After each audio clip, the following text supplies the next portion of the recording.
One of the things that really challenged us was, again, the final battle. The pier sequence was the most fun for me because we got to put everything that we learned throughout the process of making this movie, and you're going to see it all in this big, exciting climax. We had CG pier, we had live action pier, we had miniature pier, we had water elements, we had smoke elements. This is a shot and really the whole sequence which combines both miniature photography and CG work. So they're not separate of each other, they're combined. And really one of the arts in visual effects now is understanding photographic means and computer means and how to blend them together, and that's really the best way to get the most dramatic effects. Now what? This particular miniature shot is complex in that we have a number of practical effects that are working with the miniature photography as well.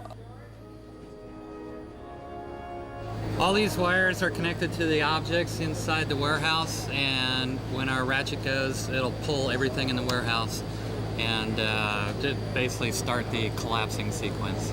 We also have multiple cameras on this. This is the kind of event, because as you're saying, you only do once. You want to capture it in many different ways, because a wide shot has a life, a certain amount of life. And then when you close-ups, you can extend everything. You can make it look bigger and bigger and bigger. And so that's why we have 5 cameras on this whole shot. We're going to shoot a beauty pass. After that, we do an overexposure pass of the same thing.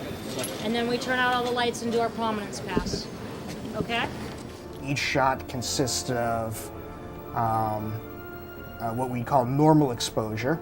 Then we have an overexposed pass, which can give you all the different highlights. We have various affected lights. There's flashlight elements. This is the actual, whenever the fusion machine has any prominences that come off of it, this is how these prominences would affect the building around it. That all gets put together. This is all done in quarter scale. It has a lot of aspects to it that have taken a lot of time and a lot of design and a lot of forethought in creating. And this is the kind of thing you really get to do once. So you have to make your best estimate in terms of how things will combine together, and then go for it.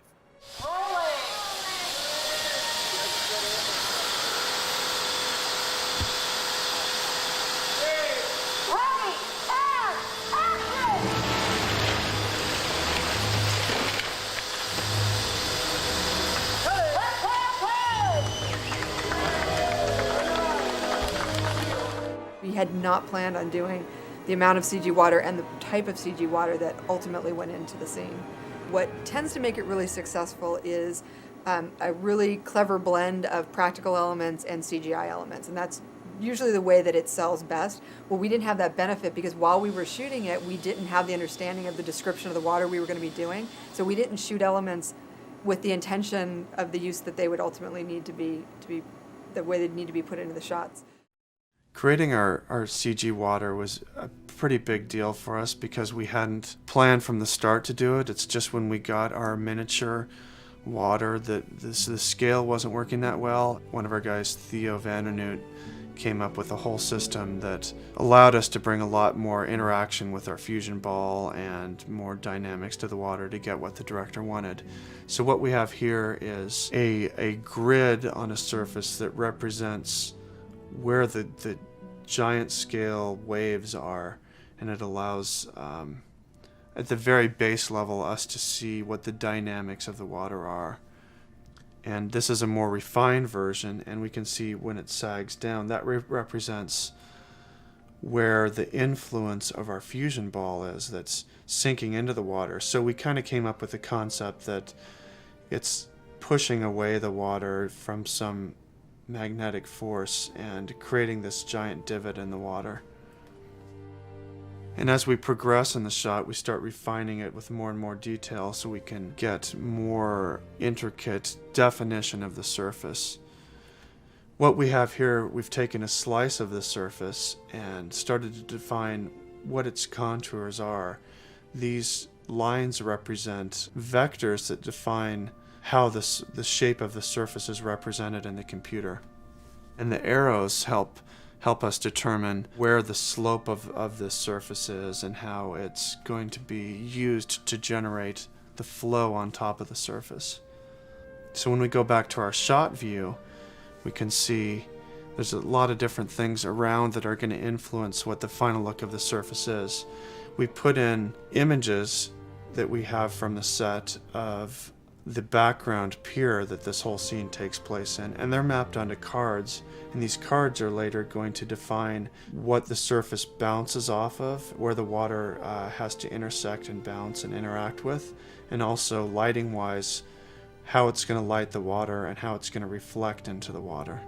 So based on this background, our artists start to put in geometry that our simulation of the water will interact with. And what we have here is a different representation of the water that just shows us smaller, finer detail that define little wavelets on top of the giant scale water. This is just a graphical representation of all the forces that are being calculated in the water system.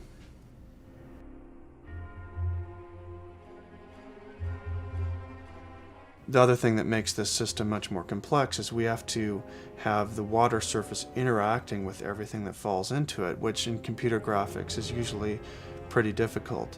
So what we've done is to put that geometry down into and intersect into our water, and then we do additional calculations based on that.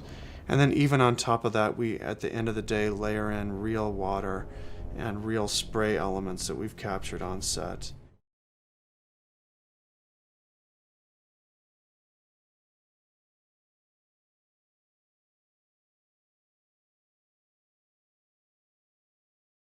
Hi guys, here's today's Daily Fact. In order to get the role of Spider-Man amidst hundreds of contestants, on his audition tape, Tom Holland decided to do a somersault into the frame and then a somersault out, trying to convince the casting directors with his acrobatics. Looks like he made it.